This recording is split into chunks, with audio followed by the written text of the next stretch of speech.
வரும்போது அவருடைய இன்டர்வியூ தான் நான் பார்த்தேன். இந்த ஆணவ கொலையை பற்றி ஸ்டேட்மெண்ட் கொடுத்துருக்கிறாரு. என்ன அப்படின்னா, கொலை செய்தவருடைய அதே சமூகத்தை சார்ந்தவன் தான் நானும், கொலை செஞ்சவனு வாழ்க்கையும் பாதிக்கப்படக்கூடாது அப்படின்ற மாதிரி இன்னைக்கு வந்து அவர் சொல்றாரு. நிறைய school students social media use பண்றாங்க. அப்ப அவங்கள மாதிரி ஆளுங்க வந்து இவருடைய இன்டர்வியூ எல்லாம் பார்க்கும்போது அந்த மாணவர்களுடைய மனநிலை வந்து எப்படி இருக்கும்? ஏன்னா இன்னைக்கு நம்ம வந்து ஜெனரேஷன் முன்னாடி போதா இல்ல பின்னாடி போதான்னு தெரியல. ட்ரெண்டிங்ல நடந்துகிட்டு இருக்கிறது ஒரு புருஷன் பொண்டாட்டி 2 பேர் பண்ற அநியாயம். அவங்க 8 கோடியே நம்ம வந்து நிதியை வந்து திரட்டி ஏமாத்திருக்கிறாங்க. ஆரம்பிக்கும் போது நல்லவங்கன்ற மாதிரி பண்ணி நாங்கள் 2 பேரும் நாங்கள் பிரிஞ்சுட்டோம், எங்களை வந்து கேட்காதீங்க, நல்லா தானே அனுபவிச்சிங்க. அனுபவிக்கும் போது 3 குழந்தைங்க வரைக்கும் பிறந்துச்சு, நல்லா அனுபவிச்சிங்க. இதன் மூலமா நீங்க என்ன சொல்ல வர்றீங்க? அப்போ கண்டென்ட் பத்தி இவ்ளோ பேசுறீங்களே, உங்களை பார்த்து வாங்கி நாங்க எவ்வளவு ஸ்கேம் ஆயிருக்கோம்னு எங்களுக்கு தெரியுமா? ஒரு பர்டிகுலர் டாக்டர் சார் அவங்க இன்ஃப்ளூயன்சரா இருந்துட்டு 39 க்ரீம் யூஸ் பண்ணலாம்னு சொன்னாங்க சார். இதோ யூஸ் பண்ணதோட விளைவு தெரியுதா? Dark spots. எனக்கு என்னங்க ஏஜ் ஆகுது? 21ல இருந்துட்டு இவ்ளோ டார்க் ஸ்பாட்ஸ் எனக்கு எதுக்கு வரணும்? அண்ணா அவங்க ஃபேமஸ் ஆகுறதோ செலிபிரிட்டி ஆகுறதோ எங்களுக்கு பிரச்சனை இல்லை. அவங்க உட்காந்துருக்காங்களே செகண்ட் ரோல தேர்டா, அவங்க ஃபோன் பண்ணி நான் இந்த மாதிரி ஒரு கேமுக்கு ப்ரொமோஷன் பண்ணியிருக்கேன், எனக்கு அந்த கேம் விளையாடி கொடுங்கன்னு சொன்னாங்க. சரின்னு சொல்லி நான் அவங்கள நம்பி 30,000 போட்டேன். அது அப்படியே டோட்டலாக லாஸ் ஆச்சு எனக்கு. அது ஏன் பண்ணாங்கன்னு எனக்கு இன்ன வரைக்கும் தெரியல. பெய்ட் ப்ரொமோஷன் அதில் ஏதாவது போட்டிருந்தாங்களா? அது எதுவும் சொல்ல சார், என்கிட்ட கால் பண்ணி சொன்னாங்க, நான் சரின்னு போட்டேன். நான் வந்து பெய்ட் ப்ரொமோஷன் பண்ணவே மாட்டேன். நான் எல்லாமே பார்ட்டர் ப்ரொமோஷன் மட்டும் தான் பண்ணிட்டு இருக்கேன். இல்ல அவர் உங்களுக்கு ஃபோன் பண்ணி கேட்டுட்டு தான் அந்த 30,000 ரூபாய் போட்டாராம். போட்ட காசு போட்டதுதான், அதுக்கப்புறம் அது இன்னும் வரலைங்கிறாரு. அது உண்மையா? அது உண்மைதான். அவர் காசு இன்னைக்கு போயிடுச்சு, அதுக்கு நீங்க போட்ட வீடியோ தான் காரணம். அப்ப அந்த காசு திருப்பி கொடுத்துறீங்களா இன்னைக்கு? இல்ல, ஆனா நான் பெய்ட் ப்ரொமோஷன் பண்ணல, நான் பார்ட்டர் தான் பண்ணேன். இருந்தாலும் ப்ரொமோஷன் பண்ணீங்களா இல்லையா? பண்ணேன். பார்ட்டர் ப்ரொமோஷன் தான் பண்ணேன், நான் பெய்ட் ப்ரொமோஷன் பண்ணவே இல்ல. அர்த்தம் சொல்லுங்கம்மா. பார்ட்டர்னா பெய்ட் இல்லாம பண்றது தான் பார்ட்டர். அவர்கிட்ட நீங்க காசு வாங்குனீங்களா இல்லையாங்கிறது பிரச்சனை இல்ல. இவர் காசு இப்ப போச்சுல, அதுக்கு நீங்க போட்ட வீடியோ தானே காரணம். ஆமா. அப்ப அதுக்கு நீங்க தானே ரெஸ்பான்சிபிலிட்டி. அப்ப அவரை பத்தி சரியா நீங்க விசாரிக்காம அவரு காசும் வாங்கல, அப்ப அவர் சொல்றது எப்படி உண்மைன்னு நம்பி நீங்க போட்டீங்க அந்த வீடியோவை? அவரை எப்படி தெரியும் உங்களுக்கு? சார் ஃப்ரெண்டு சார், காலேஜுக்கு வருவாங்க சார். இது எவ்வளவு நாளைக்கு முன்னாடி நடந்ததுமா அது? சார் அது நடந்து ஒரு 2 months தான் சார் ஆச்சு. சார் இதனால நிறைய பேர் இந்த மாதிரி கேம் அடிக்ஷன் ஆகி காசு ரொம்ப இழந்திருக்காங்க சார். இது நடந்ததா நடக்கலையா? ஷோக்காக எதுவும் வந்து பேசாதீங்க சார். நடந்துச்சுங்க சார். பண்ணல, நானு நீ பண்ணல. அந்த வீடியோவை நான் பண்ணல, அந்த மாதிரி ஒண்ணு நடக்கவே இல்லை. அவர் இப்ப சொல்ல சொன்னாரு, இந்த ஷோல தலையாட்டினாரு, கரெக்டா? நாங்க வீடியோ எடுத்து வச்சிருக்கிறோம். அனுஜ் ஸ்டைல்ஸ் மற்றும் டாக் டெவலப்பர்ஸ் வழங்கும் வா தமிழவா. இன்னைக்கு வா தமிழவா நிகழ்ச்சியில் நாம பேச போகிற தலைப்பு, சோசியல் மீடியா தவறான பிரபலங்களை உருவாக்குது என்பவர்கள் வெர்சஸ் சோசியல் மீடியா பிரபலங்கள்.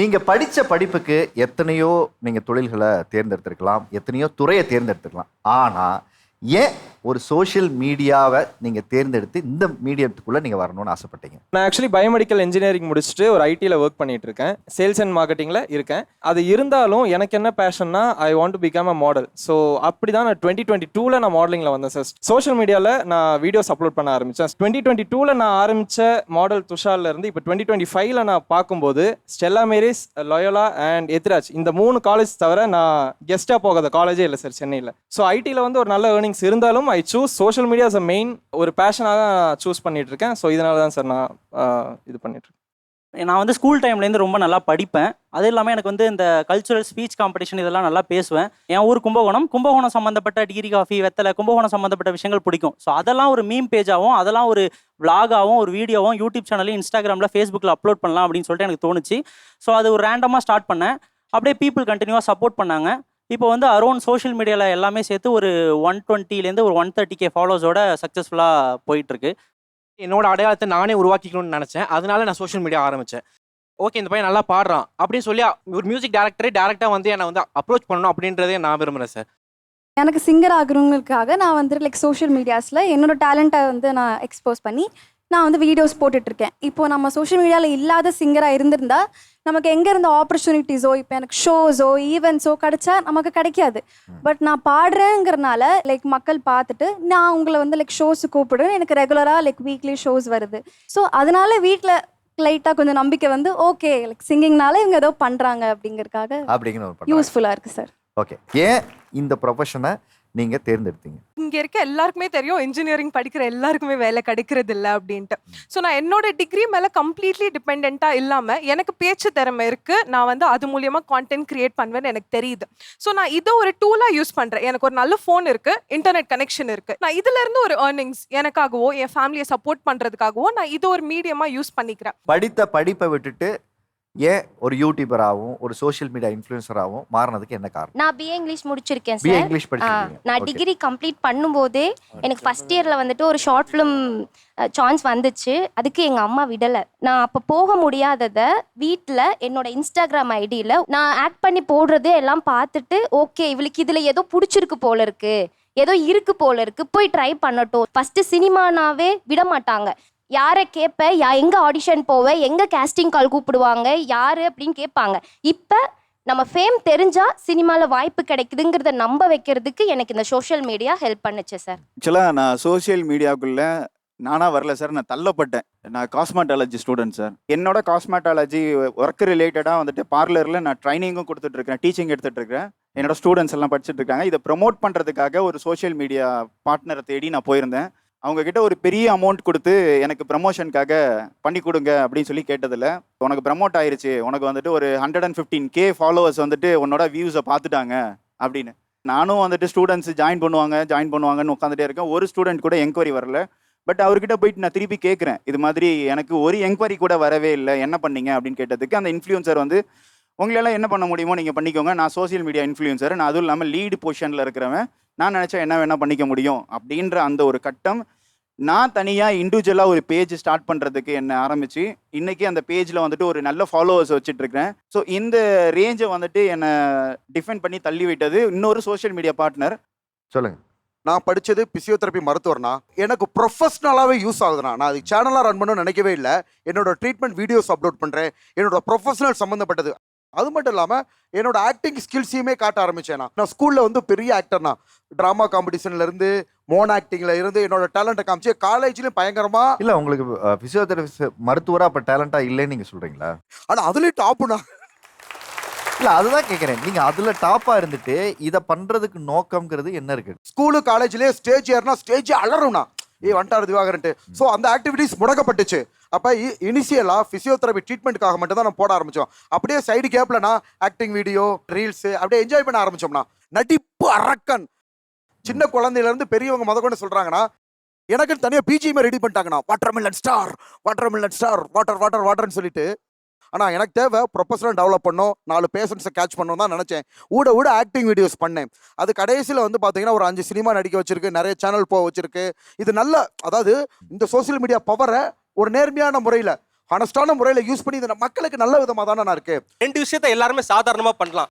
ஸ்கூலில் இருக்கிற குழந்தை நாளைக்கு நான் லீவ் போட போகிறேன்னு சொன்னால் வயிற்று வலின்னு அவரை விட அழகாக நடிக்கும்.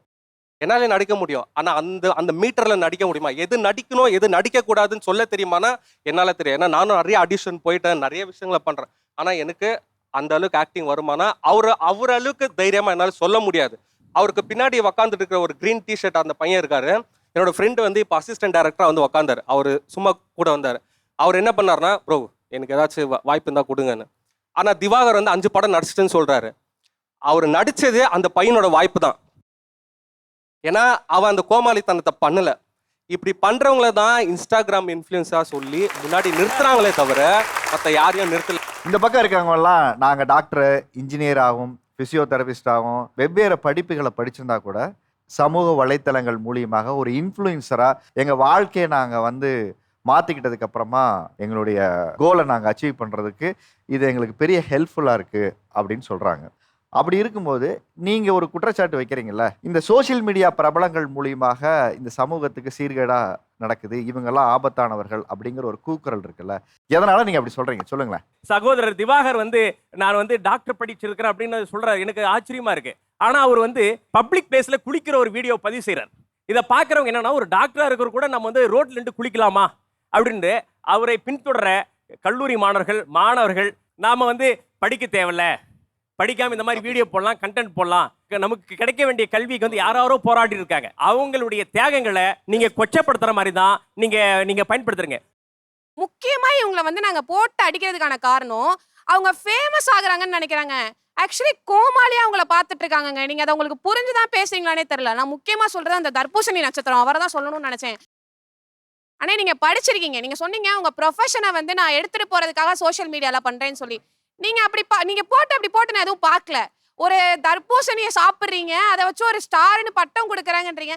பட்டத்துக்கான அர்த்தமே இந்த இடத்துல சொல்லக்கூடாது. நான் அது எனக்கு சத்தியமா அது பிடிக்கவே இல்லை. நீங்க எப்படி வந்து உங்களை கோமாளியா ட்ரீட் பண்றாங்க, அது உங்களுக்கு அவேரா இருக்கீங்களா, அதை நான் தெரிஞ்சுக்கணும்னு இல்ல நினைக்கிறேன். புரிஞ்சு பேசுறீங்களா புரியாம பேசுறீங்களான்னு எனக்கு அதுதான் தெரியல. நானும் உங்ககிட்ட கேட்கிறேன். நம்ம வந்து நடிப்பு திறமையால எல்லாரையும் மகிழ்விக்கிறோம். நம்மளுக்கு நல்ல பேர் தான் இருக்கு. மக்கள் தலையில தூக்கி வச்சு கொண்டாட ஆரம்பிச்சிட்டாங்கன்னா சின்ன சின்ன குழந்தைகள் முதற்கொண்டு நம்மளை பார்த்து சந்தோஷம் பண்ணு போட்டோ எடுக்க வர்றாங்க. அவங்க எல்லாம் வந்து பாத்தீங்கன்னா கள்ளங்கப்பட இல்லாத ஒரு மக்கள். சோ அங்க வந்து கோமாளின்ற இது கிடையாது. பெரிய பெரிய காலேஜ் ஸ்கூலுக்குலாம் சீஃப் கெஸ்டா கூப்பிடுறாங்க. ஸ்கூல்ல படிக்கிறவங்களோ காலேஜ்ல படிக்கிறவங்களோ அவங்க வந்து நம்மளை தலை தூக்கி வச்சு கொண்டாடுறத இதை வந்து என்னன்னா கொச்சைப்படுத்துற மாதிரி இருக்கு. நீங்க ஃபேமஸ் ஆயிட்டு இருக்கீங்க, மக்கள் தலையில தூக்கி வச்சு கொண்டாடுறாங்கன்றீங்கல்ல, ஆமா. அது ட்ரோல்னா இட் இஸ் நாட் ஃபேமஸ். அதாவது அது உங்களுக்கு awareness இல்லைன்னு நான் ட்ரோலுக்கும் சொல்றேன். வளர்ச்சிக்கும் உங்களுக்கு வித்தியாசம் தெரியல பாட்டு. அதாவது வளர்ச்சியோட சேர்ந்து ட்ரோலும் வரதான் செய்யும்.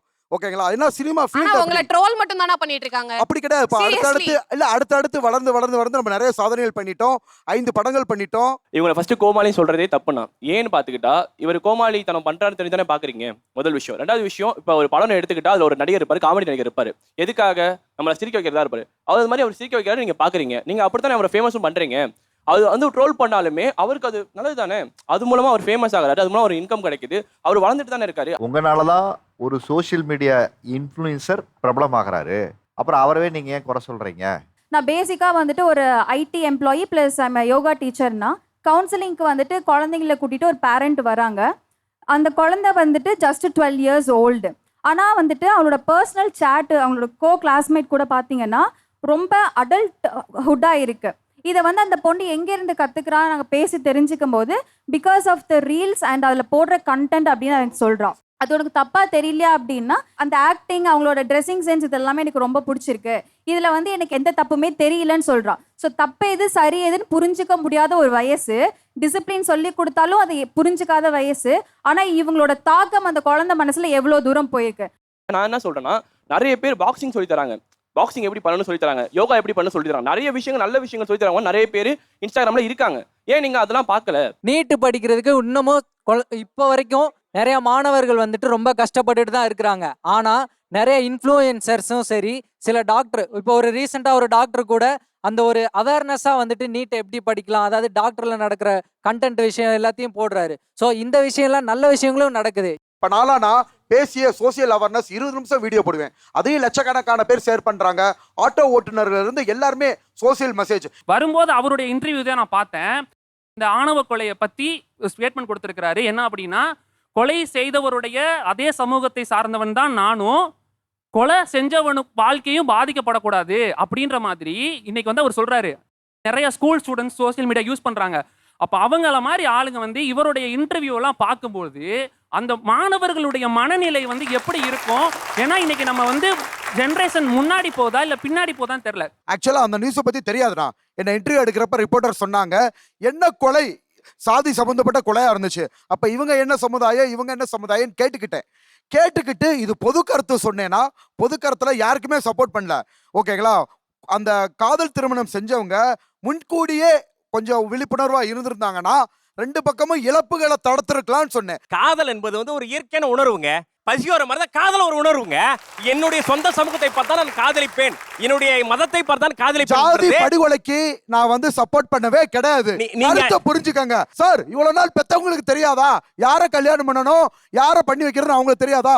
ஒரு தடவை டிஸ்கஸ் பண்ணிட்டே பண்ணலாம். 18 வயது நான் அடைந்தால் யார் இந்த நாட்டிற்கு பிரதமர், யார் இந்த நாட்டுக்கு முதல்வர், யார் இந்த தொகுதிக்கு எம்எல்ஏ எம்பி தேர்ந்தெடுக்கிற உரிமை இருக்கும்போது என்னுடைய வாழ்க்கை துணை வந்து யார் எடுக்கின்ற உரிமை ஒவ்வொருவருக்கும் இருக்கு. அது தப்பு இல்ல. முழுமையா தெரியாம அது என்னன்னு பார்க்காம அதை படிச்சு பார்க்காம அவர் சொன்னதை மட்டும் அந்த நேரத்துல உள்வாங்கிக்கிட்டு நம்ம ஒரு கருத்தை பண்ணல. யாருக்கும் பாதகம் இல்லாம தான் அதை நான் சொல்லியிருந்தேன். அந்த கருத்து எல்லாம் உடன்படுறீங்களா? இங்க இருக்கிறவங்க எல்லாருமே கையை தூக்குங்க. யாருக்கெல்லாம் அந்த கருத்துல உடன்பாடு இல்ல? அந்த கருத்து சார்ந்த அவர் சொன்ன விஷயங்களா நீங்க ஏத்துக்கிறீங்களா இல்ல எதிர்க்கிறீங்களா? ஏத்துக்கல சார். ஏத்துக்கல. அவர் சொன்ன கருத்து ரொம்ப அஃபென்சிவா இருக்கு. அவர் ஒரு இடத்துல தானும் அந்த சமூகத்தை சார்ந்தவங்கன்ற மாதிரி மென்ஷன் பண்றாரு.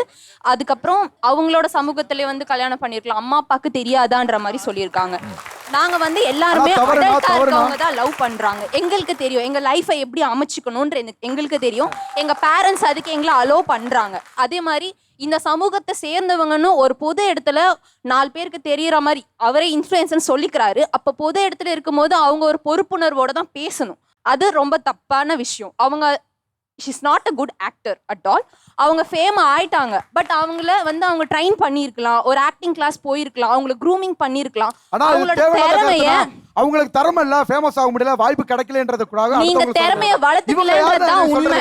ஸ்கூல் லைஃப்ல இருந்து என்னோட சர்டிபிகேட் ஷேர் பண்ணிருக்கேன். காலேஜ்ல சினிமா துறையிலும் போய் கால் பதிச்சிட்டேன். இவங்களுக்கு என்ன தெரியும் என்ன பத்தி? அது எல்லா கருத்து வரதான் செய்யும். நீங்க முதல்ல ஒண்ணு புரிஞ்சுக்கங்க. நான் தெரியாமல போய் 5 படம் நடிக்கிறாங்க, மக்கள் கிட்ட இதாகிறாங்க. ஆனா திருப்பி சொல்ல வரேன்னா, I am not a YouTuber. நார்மலா திறமைனால மட்டும்தான் மக்கள் கிட்ட இவ்வளவு தூரம் ரீச் ஆயிருக்கும். நீங்க பதிவு பண்ணி உலகத்துக்கு ஒன்னு நீங்க டெலிகாஸ்ட் பண்ணிட்டீங்களோ இல்ல அப்லோட் பண்ணிட்டீங்களோ அந்த கண்டென்ட்டை நீங்க தான் ஓன் பண்ணணும். வீடியோல நீங்க என்ன சொன்னீங்க அதை மட்டும் சொல்லுப்பா. இன்டர்வியூ கேட்டப்ப நான் என்ன சொன்னேன் அப்படின்னா, 2 தரப்புக்கும் உயிரிழப்பு ஏற்பட்டிருக்கு. இதை தடுக்கிறதுக்கு என்ன பண்ணாலும் அவங்க கேட்டாங்க. அந்த பொண்ணுக்கோ அந்த பையனுக்கோ அவங்க குடும்ப சூழ்நிலை எப்படின்னு தெரியும். 2 பேருமே முன்கூட்டியே யோசிச்சிருந்தா இந்த விஷயத்தை தடுத்துருக்கலான்றது என்னோட பொது கருத்து. அது சுய கருத்து. அதை ஏத்துக்கிறது வேற விஷயம். இதுக்காக நான் ஆணவ படுகொலைக்கு சப்போர்ட் பண்ணேன்னு சொல்றது தப்பு. 2வது வந்து அந்த நபர் வந்து யாரு, எங்க சமுதாயத்தை சேர்ந்தவர்னு யதார்த்தமா சொன்னதுனா அவருக்கு சப்போர்ட் பண்ணி இவர் பண்ண கூட கரெக்ட், இவர் சூப்பர் அப்படிலாம் சொல்ல வரல. நீங்க ஒன்ன புரியாமல் தகவல் சரியா தெரியாமல் பேசுனது நீங்க தப்பு. பொது கருத்து தானே, அது யாருக்கும் பாதகம் இல்ல. பொது கருத்தா போக்குற போக்குல பேசுறதெல்லாம் நீங்க பேசிட்டு போயிட்டு அதனால வரக்கூடிய சமூக பாதிகள் பொது கருத்துன்னு சொன்னா எப்படி திவாகர்? பேரண்ட்ஸ் நான் என்ன சொல்றேன், அவங்களுமே இப்ப சொன்னது பொது கருத்து தான். அவங்கள பத்தி நீங்க நடிப்புக்காக செய்யறத அவங்க குறை சொல்லல. நீங்க அப்படிதான் சொல்றேன் திவாகர். நான் சொல்றது முதல்ல புரிஞ்சுக்கங்க திவாகர்.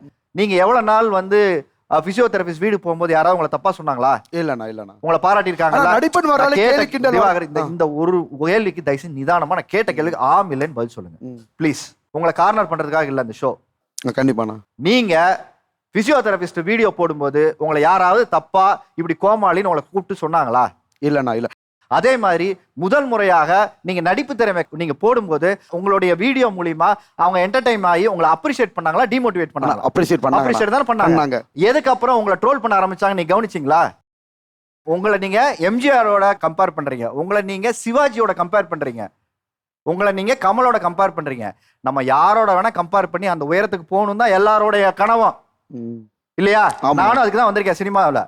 அதற்கு என்ன அவங்க போட்ட உழைப்பு என்ன, நம்ம போட்ட உழைப்பு என்ன, அவங்களோட திறமை என்ன, நம்ம என்ன திறமையை வளர்த்துக்கணுங்கிறத நம்ம முதல்ல பார்த்துக்கணும். திறமையே வளர்த்துக்காம திறமை இருக்கிறதா நாம நம்பிக்கிட்டே இருந்தா உங்களை தான் நீங்க ஏமாத்திப்பீங்களே தவிர மக்களை ஏமாத்த முடியாது. ஏன்னா ஹீரோ ஆக முடியாதானா? ஹீரோ ஆக முடியாதா? ஹீரோவாவும் ஆகலாம். நிறைய காமெடி ஹீரோ ஆகலையா? ஆமா ஆமா ஆமா. எதை ஆகணும்னாலும் அதுக்கான புத்திசாலித்தனமும் அதுக்கான திறமையை வளர்த்துக்கணும். இங்க சினிமா எல்லாத்துக்கானது. ஆனா யாரும் எப்படினாலும் வரலாம்ல, யாரும் நம்ம சொல்ல முடியாது. நான் இப்ப எப்படிவா வரவேணாம்னு சொன்னப்பா யாராவது இல்லனா யாருக்கு எந்த செகண்ட்ல எப்படினாலும் மாறலாம்னா நம்ம மனிதர்களால அதுக்கு யாருக்கு எந்த செகண்ட் எப்படி வேணா மாறலாம். உன்னோட செகண்ட் தப்பா மாறக்கூடாதுனால இங்க பேசின்னு இருக்கேன், நீ புரிஞ்சுக்க. இவங்க இன்னைக்கு எல்லாருமே சமூகத்துல ஒரு இன்ஃப்ளூயன்சரா இருக்காங்க. இவங்களுக்குன்னு ஒரு அடையாளத்தை இவங்க உருவாக்கி இருக்காங்க. இதை வச்சு என்ன மிஸ்யூஸ் பண்றாங்கன்னு நினைக்கிறீங்க? நான் படிக்கிறதுக்கு வந்து இந்த சமூகம் எனக்கு பங்களிப்பு செஞ்சிருக்கு. ஒரு விவசாயி போயிட்டு விவசாயம் பண்ணி எனக்கு சாப்பாடு கொடுத்துருக்கிறாரு, ஒரு தக்காளி கொடுத்துருக்கிறாரு, கத்திரிக்காய் கொடுத்துருக்கிறாரு. அந்த அக்கம் பக்கம் இருக்கிற இவங்களுக்கு என்னுடைய படிப்பு அவங்களுக்கு சாரணும். நீங்கள் வந்து நான் யூடியூப்பில் வந்து நான் வந்து ட்ரீட்மெண்ட் கொடுக்குறேன்னு இங்கே எத்தனையோ ராயபுரத்தில் ஒரு 5 ரூபாய் டாக்டர் இருந்தார், தஞ்சாவூரில் 5 ரூபாய் டாக்டர் இருந்தார். அவங்க யாருமே இந்த மாதிரி பேரு புகழ் எனக்கு வந்து இவ்வளோ பெரிய இன்ஃப்ளூயன்ஸ் எல்லாம் இருக்காங்க, எனக்கு கனடாவில் இருக்கிறாங்க, அமெரிக்காவுக்கு நான் யாருமே சொல்லவே இல்லை. அவங்க அங்கே இருக்கிற மக்களுக்கு, தன்னை சார்ந்த மக்களுக்கு உண்மையாக இருந்திருக்காங்க, உண்மையாக விஷயங்கள் செஞ்சுருக்காங்க. இந்த மாதிரியான யூடியூபர்ஸ் நீங்கள் வந்து ஏன் உங்கள் ஊரில் வந்து அடிப்படை தேவைகள் எவ்வளோ இருக்கும், அடிப்படை வசதிகள், சாலை வசதி இல்லாமல் இருக்கலாம், குடிநீர் இல்லாமல் இருக்கலாம், பட்டா இல்லாத வீடு மக்கள், எளிய மக்கள் இருக்கலாங்க. அவங்களெல்லாம் நீங்கள் அரசாங்கத்துக்கு எட்டு போகலாம்ல. சேவை செய்கிறவங்களும் இருக்காங்க நிறைய பேர். திருச்சி பற்றின எல்லா இன்ஃபர்மேஷன், திருச்சியில் எங்கள் ஃபுட் எங்கே கம்மியாக கிடைக்கும், இந்த மாதிரி எல்லாரும் இன்ஃபர்மேஷன் கொடுப்போம். அட் த சேம் டைம் திருச்சியில் ஒரு பிரச்சனைனா பேசுறதுக்கும் நாங்கள் ரெடியாக இருப்போம். சார் ரோடு சரியில்லை, நான் வீடியோ போட்ட அடுத்த 2 நாளில் அந்த ரோடே மாறிடுச்சு சார். என் ஊர் கும்பகோணம். கும்பகோணம் பக்கத்தில் திருவாரூர் டிஸ்ட்ரிக்ட்ல நன்னிலம் அப்படின்னு ஒரு ஊர் இருக்கு. அந்த ஊர்ல SMA அப்படிங்கிற ஒரு நோயால பாதிக்கப்பட்ட 9 மாச குழந்தை வர்ணிகா ஸ்ரீ. அவங்களுக்கு வந்து பார்த்தீங்கன்னா க்ரௌட் ஃபண்டிங்காக 16 கோடி அந்த இருந்தால் தான் அந்த இன்ஜெக்ஷன் போட்டு அந்த குழந்தையை காப்பாற்ற முடியுங்கிறதுக்காக நாங்கள் வீடியோஸ் போட்டோம். நான் போட்ட வீடியோலே 2 மில்லியன் வியூஸ் கிட்ட போயிடுச்சு. இப்போ வரைக்குமே எனக்கு நோட்டிஃபிகேஷனில் கமெண்ட் வந்துட்டு இருக்கு, இந்த குழந்தைய எப்படியாவது காப்பாற்றணும்னு சொல்லிட்டு. அதில் அந்த QR கோடை ஷேர் பண்ணி நான் இவ்வளோ பேமெண்ட் பண்ணியிருக்கேன், என்னால் முடிஞ்சது 50 ரூபாயோ 500 ரூபாயோ 5000 ரூபாயோ 10,000 ரூபாயோ நான் ஷேர் பண்ணியிருக்கேன்னு சொல்கிறாங்க. பொண்ணோட அம்மா முயற்சி பண்ணாத விஷயமே கிடையாது. ஆனா அவங்களுக்கு கிடைச்ச ஒரே விஷயம் சோஷியல் மீடியா கிட்டேருந்து வந்த கிடைச்ச சப்போர்ட் மட்டும்தான். இந்த இன்ஃப்ளூயன்சர்ஸ் மட்டுமே கிட்டத்தட்ட 1.5 கோடியிலிருந்து 2 கோடி வரை இது வரைக்கும் கலெக்ட் ஆயிருக்கு. இவங்க பிரபலம் ஆயிட்டாங்க. அதனால இந்த சமூகத்துல என்னெல்லாம் பிரச்சனைகள் உருவாகுது இல்ல உருவாக போகுதுன்னு பயப்படுறீங்க? பிளாக்ஸ் நிறைய பேர் போடுறாங்கன்னா, இங்க ஃபுட் நல்லா இருக்கு, அங்க ஃபுட் நல்லா இருக்குன்னு சொல்றாங்க இல்லைங்களா? அங்க நம்மளும் போகணும் அப்படிங்கிற ஆசை வருது. அதனால எத்தனையோ பேர் ஃபேமிலியை வந்து ஃபோர்ஸ் எல்லாம் பண்றாங்க. ஃபோர்ஸ் பண்ணி காசு வாங்குறாங்க. குடும்ப வேலைகளை மறக்குறாங்க. நம்ம வந்து ஃபுட்டு சாப்பிட போகணும், அந்த லொகேஷன் பார்க்க போகணும், அங்க போகணும், இங்க போகணுன்ற ஆசை வலையில வந்து மாட்டுறாங்க. எத்தனையோ பேர் இன்னமும் 10 ரூபாய் 15 ரூபாய் சம்பளத்தை தான் வாங்கிட்டு இருக்காங்க. இவங்க அப்படி பிளாக்ஸ் போடுறதுனால அவங்களுக்குள்ள ஒரு தாழ்வு மனப்பான்மையை கிரியேட் பண்றாங்க. இதுக்கு வந்து நீங்க எப்படி பொறுப்பேற்றுக்குவீங்க சொல்லுங்க? வேற சொல்லுங்கம்மா. இப்போ ட்ரெண்டிங்ல நடந்துகிட்டு இருக்கிறது ஒரு புருஷன் பொண்டாட்டி 2 பேர் பண்ற அநியாயம். அவங்க 8 கோடியே நம்ம வந்து நிதியை வந்து திரட்டி ஏமாத்திருக்கிறாங்க. ஆரம்பிக்கும் போது நல்லவங்கன்ற மாதிரி பண்ணி நாங்கள் 2 பேரும் பிரிஞ்சுட்டோம், எங்களை வந்து கேட்காதீங்க, நல்லா தானே அனுபவிக்கும் போது 3 குழந்தைங்க வரைக்கும் பிறந்துச்சு, நல்லா அனுபவிச்சிங்க. இதன் மூலமா நீங்க என்ன சொல்ல வர்றீங்க? அப்போ we have spoken for social causes also. me personally இந்த கொல்கட்டா ரேப் கேஸ் நடந்தப்போ என்னோட கிரியேட்டிவிட்டி மூலமா நான் அந்த நியூஸை வந்து வெளிப்படுத்தினேன். and it went on million views. அதை வந்து நான் உடனே I could update to the people and make people feel angry about this incident. இது வந்து எல்லாருக்குமே நம்ம அந்த ஹார்ட் லெவல்ல ஃபீல் பண்ண வச்சிருக்கோம். ஸோ ஒரு இன்சிடென்ட் நடக்குதுன்னா அதை உடனே அப்டேட் பண்றது நாங்க தான். உங்களுக்கு ஒரு விஷயம் தெரியுதுன்னா அது உடனே நாங்க தான் தெரிய வைக்கிறோம். எங்களால தான் அது தெரிஞ்சது அப்படின்னு சொல்றாங்கல்ல. இதெல்லாம் வரதுக்கு முன்னாடி எத்தனையோ நாலேஜ் கடல் கடந்து நாடு கடந்து நம்ம காதுல எல்லாமே கவர் பண்ணுது. பெரிய பெரிய நியூஸ் சேனல்ஸ் இருக்காங்க. சில விஷயங்கள்லாம் ஒரு சின்ன கிராமத்துல ஏதாவது ஒரு இன்சிடென்ட் நடந்திருக்கலாம், இல்ல அதை வந்து மூடி மறைக்க பார்த்திருக்கலாம். இது எல்லாமே சோஷியல் மீடியா மூலியமா தான் வெளியே வந்திருக்கு. ஸோ அது வந்து ஈஸியான விஷயம் கிடையாது. ஸோ இது வந்து ஒரு பவர்ஃபுல்லான பிளாட்ஃபார்ம். சும்மா ஏதோ பண்ணிட்டு அப்படியே சம்பாரிச்சுட்டு போறாங்க அப்படின்ற ஸ்டீரியோடைப் சத்தியமா பண்ணாதீங்க. ஆல்கரிதம் ஃபீடு இதுக்கு மேல உலகமே ஒன்னு வந்து உருவாக்கி வச்சிருக்குது சார். அதுக்கு பேர் வந்து அட்டென்ஷன் எக்கனாமி ஐபால் மினிட்ஸ். ஒரு மிகப்பெரிய ஓடிடி நிறுவனத்தோட முதலாளி கிட்ட கேட்குறாங்க, உன்னோட காம்படிட்டர் யாரு? ஒருவேளை இங்க இருக்கிற இன்ஃப்ளூயன்சர்ஸை கேட்டால் அவங்க என்ன சொல்லுவாங்கன்னா, பக்கத்துல இருக்கிற ஆளை சொல்லுவாங்க, இல்ல ஃபாரின்ல இருக்கிற ஆளை சொல்லுவாங்க. ஆனா அவர் என்ன சொல்றாருன்னா, அவங்களுக்கு காம்படிட்டர் இன்னொரு ஓடிடி கிடையாது. இன்னொரு 100 ஓடிடி வந்தாலுமே அது எங்களுக்கு பிரச்சனை கிடையாது. என்னோட காம்படிட்டர் யாருன்னா மனிதனோட தூக்கம், ஸ்லீப் தான் என்னோட காம்படிட்டர் அப்படின்னு சொல்றாரு. இவங்க எல்லாருமே வியூஸ் வருது, பணம் வருது அப்படின்னு சொல்றாங்கன்னா அது பணம் கிடையாது. ஒரு இரவுல ஒரு மனுஷனோட தூக்கத்தை லாபமா பார்த்து வந்தது தான் அவங்களோட வருமானமே.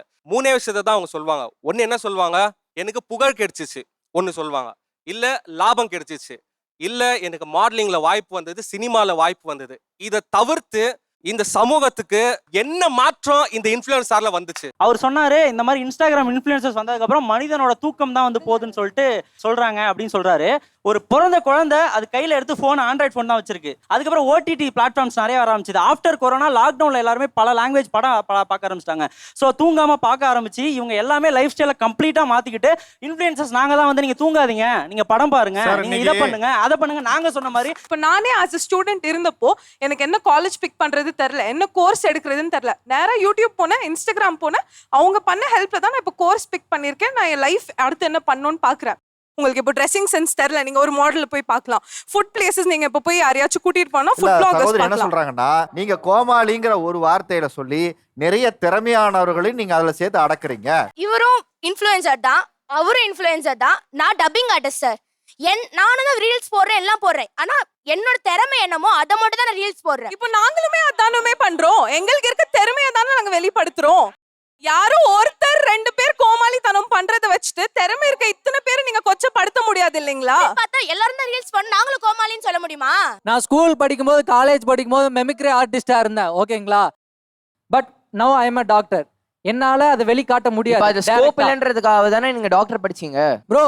எத்தனையோ டாக்டர்ஸ் வந்துட்டு இப்போ வந்துட்டு அவங்க நடிப்புலே இல்ல, ஆக்டிங்லே இல்லன்னு சொல்லி நீங்க சொல்ல முடியுமா? சார் நான் யாரையுமே குறை சொல்லல சார், எல்லாருக்குமே சரி, அப்ப நீங்க என்னதான் சொல்ல வரீங்க? இது குறை இல்லனா இது என்னது? வீட்லயே சொல்றாங்க இன்ஸ்டாகிராம் நீ அதிகமா பாக்குறேன்னு சொல்றாங்க. நான் என்னோட ப்ரொஃபஷனலை வளர்க்கறதுக்காக யூஸ் பண்றேன்னு அவங்களுக்கு நான் சொல்லிட்டேன். இருந்தாலும் அவங்க ஏன் என்கிட்ட போன் யூஸ் பண்ண கூடாது சொல்றாங்கன்னா அவங்களுக்கும் அந்த மாதிரி ஃபீட்ஸ் வருது. பேரண்ட்ஸ் யாராவது தேடி பார்ப்பாங்களா சார் தப்பான ஃபீட்ஸ் யாராவது? ஆனா அல்காரிதம் பண்ணுது சார், அது தப்பான விஷயங்களும் தள்ளுது. ஒரு ரீல்ஸ் சாப்பிடுற ரீல்ஸ் பார்த்தா அடுத்த ரீல்ஸே கிளாமரா ட்ரெஸ் ஆடுறாங்க, ட்ரெஸ் போட்டு டான்ஸ் ஆடுறாங்க, அதுக்கு லைக் வேற பண்றாங்க. அதனால எல்லார் ஃபீடுக்கும் போகுது. புதுசா ரிலீஸ் ஆன இந்த பாட்டுக்கு இவங்க ஆடி இருக்காங்க, இது ட்ரெண்ட் ஆயிருக்கு, அப்ப நானும் அதே பாட்டுக்கு ஆடினேன் அப்படின்னா நானும் ட்ரெண்ட் ஆயிருவேன்னு இன்னைக்கு எந்தெந்த பாட்டுக்கெல்லாம் ஆடணும்னு கூட தெரியாம சின்ன வயசு குழந்தைங்க அந்தந்த மாதிரி பாட்டுகளுக்கெல்லாம் டான்ஸ் ஆடி அந்த வீடியோவை நம்ம பார்த்து இன்னைக்கும் ஷேர் பண்ற அளவுக்கு நம்மளை மூளை சலனம் செய்திருக்கிறது இந்த சோசியல் மீடியா. முன்னாடி வந்து பாத்தீங்கன்னா உன் நண்பன் யார் என்று சொல், நீ யார் என்று சொல்கிறேன்னு சொல்லுவாங்க. இப்போ வந்து பாத்தீங்கன்னா உன் ஃபாலோவர்ஸ் யாருன்னு சொன்னா நீ யார் என்று சொல்கிறேன்ற அளவுக்கு வந்துருச்சு சார். நீங்க யாரை ஃபாலோ பண்றீங்க, நீங்க என்ன விஷயம் பாக்குறீங்கன்றத பொறுத்து தான் உங்களோட அந்த டோபமைன்ற ஒன்று வந்து இன்க்ரீஸ் ஆகி நீங்க நல்ல விஷயங்களா பார்த்துட்டு போவீங்க. நீங்க நல்ல விஷயம் பார்க்கறதும் இந்த கெட்ட விஷயம் பார்க்கறதும் உங்களோடது மட்டும் இல்லாம உங்க ஃப்ரெண்ட்ஸோடதும் சேர்ந்து தான் சார் இருக்கு. நான் வந்து ஒரு எஜுகேஷனல் வீடியோஸ் நான் போட்டுட்டு இருக்கேன் சார். எஜுகேஷனல் வீடியோஸ் போடுறவங்க இங்க எவ்வளவு பேர் இருக்காங்க சார். அப்போ உங்க ஃபீல்ட்ல அப்படி வரல அப்படின்னா அது அவங்களோட தப்பு தான் சார். கண்டென்ட் பத்தி இவ்ளோ பேசுறீங்களே, உங்களை பார்த்து வாங்கி நாங்க எவ்வளவு ஸ்கேம் ஆயிருக்கோம்னு எங்களுக்கு தெரியுமா? ஒரு பர்டிகுலர் டாக்டர் சார் அவங்க இன்ஃப்ளூயன்சரா இருந்துட்டு 39 க்ரீம் யூஸ் பண்ணலாம்னு சொன்னாங்க சார். தோ யூஸ் பண்ணதோட விளைவு தெரியுதா? Dark spots. எனக்கு என்னங்க ஏஜ் ஆகுது? 21ல இருந்துட்டு இவ்ளோ டார்க் ஸ்பாட்ஸ் எனக்கு எதுக்கு வரணும்? அவங்க சொன்ன அதே க்ரீமை ப்ராப்பரா யூஸ் பண்றது எப்படி, இதை வந்து டாக்டர் பிரிஸ்கிரிப்ஷன் இல்லாம யூஸ் பண்ணக்கூடாதுன்றதுக்கு பல வீடியோ போட்டிருக்கேன் சார். கிட்டத்தட்ட 15 வீடியோ நான் அதை பத்தியே நான் போட்டிருக்கேன் சார். சார் அவர் என்ன டெர்மட்டாலஜிஸ்டா சொல்றதுக்கு? அவர் வேற ஸ்கின் கேர் எக்ஸ்பர்ட்டா இல்ல, புரியல. அவர் வந்து அது வந்து படிக்கல, டெர்மட்டாலஜிஸ்ட் அவர் படிக்கல. ப்ரொமோஷன் பண்ண வேணாம்னு சொல்ல, பேக் எண்ட்ல ஒரு ரிசர்ச் பண்ணுங்க. ரிலேஷன்ஷிப்கான ஆப் எல்லாம் ப்ரோமோட் பண்றீங்களே, அது ப்ராப்பரா எங்க போய் முடியும்னு உங்களுக்கு தெரியுமா? எத்தனை ஃபேக் ரிலேஷன்ஷிப், எத்தனை கேர்ள்ஸ் வந்து சோஷியல் மீடியா மூலமா அபியூஸ் ஆகுறாங்கன்னு உங்களுக்கு தெரியுமா? ஒரு ஃப்ரெண்ட்ஷிப் ஆப்ல நீங்க எப்படிங்க ப்ரோமோட் பண்றீங்க? யாரு ப்ரோமோட் பண்ணா? நான் பண்ணலன்னு தனிச்சு பேசாதீங்க. யூ ஆர் நவ கம்யூனிட்டி ஆஃப் இன்ஃப்ளூயன்சர்ஸ். அப்ப நீங்க ரெஸ்பான்சிபிலிட்டி கண்டிப்பா எடுத்துக்கணும். அவங்கள கோமாளின்னு சொன்னோம்ல, இதுல முக்கியமா யார் தெரியுமா கோமாளி? இவங்கள பார்த்து இன்ஃப்ளூயன்ஸ் ஆகுறோம்ல மக்களான நாங்க தான் கோமாளி. ஒரே அவங்க சொல்றாங்க ஒரு ப்ராடக்ட்ட வாங்குறோம் சார். அவங்க இல்ல அவங்க வந்து உங்க பாக்கெட்ல இருந்து காசு எடுக்கல சார். ஏன் இன்ஃப்ளூயன்சரை நம்புறோம்? நான் முதல்ல சொன்னது எங்கள்ல ஒருத்தரா இருந்து வளர்ந்தவர்ன்றனால தான் அவங்கள நாங்க நம்புறோம். ஒரு மூவி எனக்கு 200 ரூபாய் செலவாக போகுதுங்க. அந்த 200 ரூபாய் ஓகே தான். ஆனா அந்த மூவிக்கு நீங்க கொடுக்குற ஒரு ப்ரமோஷன் வீடியோ இருக்கே, ஆஹா ஓஹோ அலறுது ஓடுது பாடுதுன்ட்டு அதை நம்பி போனா என் மானிட்டரி போக எனக்கு அந்த இடத்துல மென்டல் ப்ரெஷர் ஆகுது. என்னடா நான் ஆசைப்பட்டு வந்தேன், ஒரு விஷயம் ஆசைப்பட்டு கிடைக்கலன்னா எப்படி இருக்கும்னு உங்களுக்கு தெரியும்ல. அதே மாதிரி தான் எங்க மதுரையில ஒரு இன்ஃப்ளூயன்சர் சொன்னாருன்னு ஒரு அத்தோ ஷாப்க்கு போனோம் சார். வாயிலே வைக்க முடியல, சீரியஸா நல்லாவே இல்லை. எனக்கு ஒவ்வொரு தடவையும் உங்களை நம்பி நம்பி போய் நான் மன ரீதியாகவும் நான் ஏமாற்றத்தை அடைகிறேன். என் காசும் என்னை விட்டு போயிட்டு இருக்குங்க. நீங்க ப்ரமோஷன் பண்ணும்போது பெய்டுன்னு போடுறீங்களா போடுறது இல்லையா? பெய்ட் கண்டென்ட் தான் போடுவோம் சார். போட மாட்டாங்க சார், மோஸ்டா போட மாட்டாங்க. ஒரே ஒரு விஷயம் தான் சார், எல்லாருமே மணிக்காக போற மாதிரி எல்லாருமே ஒரு கான்டென்ட் பண்ணுவோம் சார். ஒரு ஷோலே பண்றோம், இல்ல ப்ரமோஷன் பண்றோம், சேட்டலைட் டிவி இருக்கு, இல்ல யூடியூப் சேனல் இருக்குன்னா எல்லாருமே ப்ரமோஷன் பண்ணுவாங்க. நாளைக்கு இவங்களே ஒரு விஷயத்தை போய் சாப்பிட்டாங்க, இந்த டாக்டர்கிட்ட போனா கைராசியான டாக்டர் போய் பாருங்க, இங்க போய் சாப்பிட்டா நல்லா இருக்கு பாருங்க, இவர் நம்ம வீட்டுக்கு செஞ்சு கொடுத்தாரு போய் பாருங்க அப்படின்னு சொல்லுவாங்க. அது போல நம்ம போய் ஒரு ஸ்பாட்ல சொல்லி அதில் கமெண்ட்ல பாசிட்டிவ் கமெண்ட்லயும் இந்த ஃபுட் ஸ்பாட்ல போய் சாப்பிட்டா நல்லா இருக்கு, தீபாவளி டைம்ல ஆஃபர் இங்க தான் போடுறாங்க, உங்க வீடியோ பார்த்தா போய் பார்த்தோம், இந்த டைம்ல தான் போடுறாங்கன்னு சொல்லிட்டு இது ஒரு ட்ரையாங்கிள் மாதிரி தான் சார். ஷாப் ஓனருக்கும் ஒரு பெனிஃபிட், நமக்கும் பெனிஃபிட், பாக்குறவங்களுக்கும் பெனிஃபிட். ஆனா இதுல தப்பான விஷயங்களும் இருக்கு, நான் இல்லைன்னு சொல்ல. இவங்க செலிபிரிட்டி ஆனதுனால உங்களுக்கு என்ன பிரச்சனை? இப்போ பாத்தீங்கன்னா சமீபத்தில் ஒரு மிகப்பெரிய ஒரு ட்ரெண்ட், நான் அதை ஊர் பக்கத்தில் இருக்கக்கூடிய கூமாப்பட்டி பக்கத்தில் இருக்கக்கூடிய வத்ராயிருப்பு, ஏங்க கூமாப்பட்டிக்கு வாங்க அப்படின்னு சொன்னாங்க. ஸோ அதை நம்பி எத்தனையோ பேர் வந்தாங்க. அவர் சொல்லக்கூடிய நிகழ்வுகள் 50% பொய். இப்போ இங்க உட்கார்ந்து இருக்கிறவங்க இப்படி இருக்கக்கூடிய பிரதிநிதித்துவமாக இங்க இருக்கும்போது அவங்களுடைய நம்பிக்கைக்குரிய ஒருவர் வந்து ஏமாந்து போகக்கூடிய சூழலை இவங்க தொடர்ந்து செய்து கொண்டிருக்கிறார்கள். இதை நாங்கள் வன்மையாக கண்டிக்கிறோம். நான் லாஸ்ட் ஸ்டூடெண்ட், என் பேர் சாரதி, 4th இயர் படிக்கிறேன். என்னோட ப்ரொஃபஷன்லேயே நான் சொல்கிறேன், 1 மினிட்ல ஒரு பெரிய குவரிக்கு ஒரே 1 நிமிஷத்துல லீகல் சொல்யூஷன் கொடுக்க முடியுமா அப்படின்னு கேட்டால் நிச்சயமா சொல்கிறேன், முடியாது. அசால்ட்டா இன்னைக்கு ஒரு இன்ஸ்டா யூடியூப் எல்லாத்துலேயும் ஒரு ஃபேமாக இருக்கக்கூடிய ஒரு அட்வொகேட் அவங்க வந்துட்டு உங்களுக்கு கடன் தொல்லையா, நீங்க அப்போ வந்து ஒரு இன்சால்வன்சி ஃபைல் பண்ணுங்க, உங்களோட கடன் தொல்லையை முடிஞ்சிரும்னு சொல்றாங்க. ஆனா அந்த இன்சால்வன்சியை ஃபைல் பண்ணா, அந்த சூட் ஃபைல் பண்ணா எனக்கு என்ன பிரச்சனை வரும், என்னால பேங்க்ல முதல்ல அக்கௌண்ட் யூஸ் பண்ண முடியுமா, என்னோட சிபில் ஸ்கோர் என்ன நிலைமைக்கு போகும் அப்படிங்கிற விஷயத்த சொல்றது இல்ல. நீங்க பிரபலம் ஆகுறீங்க, உங்களை நம்புறோம், நீங்க நிறைய ஃபாலோவர்ஸ் வச்சிருக்கீங்க, ஆனா என்ன அட்வைஸ் பண்றாங்க, டிஸ்அட்வான்டேஜ் என்ன வரும்ன்றத நீங்க சொல்றது இல்ல. ரயிலு கீழே தண்டவாளத்துல இருந்து வீடியோ எடுக்கிறாங்க, ரயில் எப்படி போகுது, தண்டவாளம் அடியில் எப்படி இருக்குன்னு சொல்லிட்டு. ஒரு பெண் வந்து படிக்கட்டில் நின்று டான்ஸ் ஆடுறாங்க அதே ரயிலில். இப்போ இவங்களுக்கு வந்து நான் திடீர்னு வைரல் ஆகணும், ஆனால் பொறுமை கிடையாது எனக்கு, நான் உடனே ஆகிடணும், அதுக்காக நான் உயிரை கூட கொடுப்பேன், அந்த அளவுக்கு பொறுமை இல்லாத ஒரு விஷயத்த பண்ணுறாங்க. அது பார்த்து யாராவது அவங்களுக்கு அதே தாட்டு வந்துச்சுன்னா என்ன பண்ணுறதுன்னு அவங்க யோசிக்க மாட்டேங்கிறாங்க. இவங்களுடைய பிரபலம் என்ன மாதிரியான பிரச்சனைகளை உண்டாக்குது? இந்தி திணிப்புக்கு எதிராக தமிழ் மொழி இங்க வளர்ந்ததற்கும் இங்க கல்வி நிலையங்கள் தான் இருந்தது.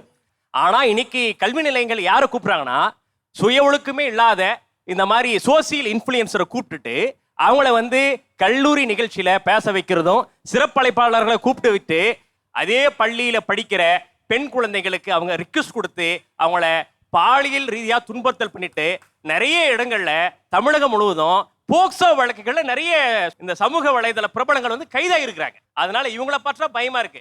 எங்க நம்ம புள்ள படிக்கிற ஸ்கூல்ல காலேஜில் இந்த மாதிரியான சுய ஒழுக்க கேடான நபர்கள், கல்வி வந்து ஒரு பிரயோஜனம் இல்லாத ஒண்ணு, நீங்க யூடியூப்ல பிரபலமா இருந்த போதும் உங்களுக்கு பணம் வரும் அப்படின்னு பிற்போக்குத்தனமான இடத்திற்கு இந்த இன்ஃப்ளூயன்சர்கள் வந்து இந்த சமூகத்தை அழைச்சி செல்வாங்க ஒரு பயம் இருக்கு. இந்த சமூக பொறுப்புனோட இவங்க எல்லாம் கல்வி நிறுவனத்துக்கு போறது வந்து ஒரு பெரிய பேட் எக்ஸாம்பிளா கிரியேட் ஆகுது. அண்ணா அவங்க ஃபேமஸ் ஆகுறதோ செலிபிரிட்டி ஆகுறதோ எங்களுக்கு பிரச்சனை இல்லை. அவங்க உட்காந்துருக்காங்களே செகண்ட் ரோல தேர்டா, அவங்க ஃபோன் பண்ணி நான் இந்த மாதிரி ஒரு கேமுக்கு ப்ரொமோஷன் பண்ணியிருக்கேன், எனக்கு அந்த கேம் விளையாடி கொடுங்கன்னு சொன்னாங்க. சரின்னு சொல்லி நான் அவங்கள நம்பி 30,000 போட்டேன். அது அப்படியே டோட்டலாக லாஸ் ஆச்சு எனக்கு. அது ஏன் பண்ணாங்கன்னு எனக்கு இன்ன வரைக்கும் தெரியல. பெய்ட் ப்ரொமோஷன் அதில் ஏதாவது போட்டிருந்தாங்களா? அது எதுவும் சொல்ல சார், என்கிட்ட கால் பண்ணி சொன்னாங்க, நான் சரின்னு போட்டேன். நான் வந்து பெய்ட் ப்ரொமோஷன் பண்ணவே மாட்டேன். நான் எல்லாமே பார்ட்டர் ப்ரொமோஷன் மட்டும் தான் பண்ணிட்டு இருக்கேன். இல்ல அவர் உங்களுக்கு ஃபோன் பண்ணி கேட்டுட்டு தான் அந்த 30,000 ரூபாய் போட்டாராம். போட்ட காசு போட்டதுதான், அதுக்கப்புறம் அது இன்னும் வரலைங்கிறாரு. அது உண்மையா? அது உண்மைதான். அவர் காசு இன்னைக்கு போயிடுச்சு, அதுக்கு நீங்க போட்ட வீடியோ தான் காரணம். அப்ப அந்த காசு திருப்பி கொடுத்துறீங்களா இன்னைக்கு? இல்ல, ஆனா நான் பெய்ட் ப்ரொமோஷன் பண்ணலையே, நான் பார்ட்டர் தான் பண்ணேனே. இருந்தாலும் ப்ரொமோஷன் பண்ணீங்களா இல்லையா? பண்ணேன். பார்ட்டர் ப்ரொமோஷன் தான் பண்ணேன், நான் பெய்ட் ப்ரொமோஷன் பண்ணவே இல்ல. அர்த்தம் சொல்லுங்கம்மா. பார்ட்டர்னா பெய்ட் இல்லாம பண்றது தான் பார்ட்டர். அவர்கிட்ட நீங்க காசு வாங்குனீங்களா இல்லையாங்கிறது பிரச்சனை இல்லை. இவர் காசு இப்ப போச்சுல, அதுக்கு நீங்க போட்ட வீடியோ தானே காரணம். அப்ப அதுக்கு நீங்க தானே ரெஸ்பான்சிபிலிட்டி. அப்ப அவரை பத்தி சரியா நீங்க விசாரிக்காம அவரு காசும் வாங்கல, அப்ப அவர் சொல்றது எப்படி உண்மை நம்பி நீங்க போட்டீங்க அந்த வீடியோவை? அவரை எப்படி தெரியும் உங்களுக்கு? சார் ஃப்ரெண்டு சார், காலேஜுக்கு வருவாங்க சார். இது எவ்வளவு நாளைக்கு முன்னாடி நடந்ததுமா அது? சார் அது நடந்து ஒரு 2 months தான் சார் ஆச்சு. சார் இதனால நிறைய பேர் இந்த மாதிரி கேம் அடிக்ஷன் ஆகி காசு ரொம்ப இழந்திருக்காங்க சார். இது நடந்ததா நடக்கலையா? ஷோக்காக எதுவும் வந்து பேசாதீங்க சார். நடந்துச்சுங்க சார். பண்ணல நானு. நீ பண்ணல? அந்த வீடியோவை நான் பண்ணல, அந்த மாதிரி ஒண்ணு நடக்கவே இல்லை. அவர் இப்ப சொல்ல சொன்னாரு, இந்த ஷோல தலையாட்டினாரு, கரெக்டா? நாங்க வீடியோ எடுத்து வச்சிருக்கிறோம். நான் அவங்கள நம்பி 30,000 போட்டேன். அது அப்படியே டோட்டலா லாஸ் ஆச்சு எனக்கு. நான் வந்து பெய்ட் ப்ரொமோஷன் பண்ணவே மாட்டேன். நான் எல்லாமே பார்ட்டர் ப்ரொமோஷன் மட்டும் தான் பண்ணிட்டு இருக்கேன். இல்ல அவர் உங்களுக்கு ஃபோன் பண்ணி கேட்டுட்டு தான் அந்த 30,000 ரூபாய் போட்டாராம். போட்ட காசு போட்டதுதான், அதுக்கப்புறம் அது இன்னும் வரலைங்கிறாரு. அது உண்மையா? அது உண்மைதான். எதுக்காக நீங்க அதை பண்ணீங்க? சார் இது நிறைய நடக்கிறனால நான் அவங்கள வச்சு சொன்னேன் சார். நீங்க பணமே போடல இல்ல சார்? நான் போடல. அப்ப நீ ஏன் போய் ஒருன்னு சொல்றீங்க? இல்ல அவங்கள பொய் சொல்லாதீங்க, அவங்கள தவறா விளம்பரப்படுத்தாதீங்கன்னு சொல்லிட்டு நீங்களே ஒரு பொய்ய சொல்லிட்டு இந்த பக்கம் உட்கார்ந்தா எப்படி சரியா இருக்கும்?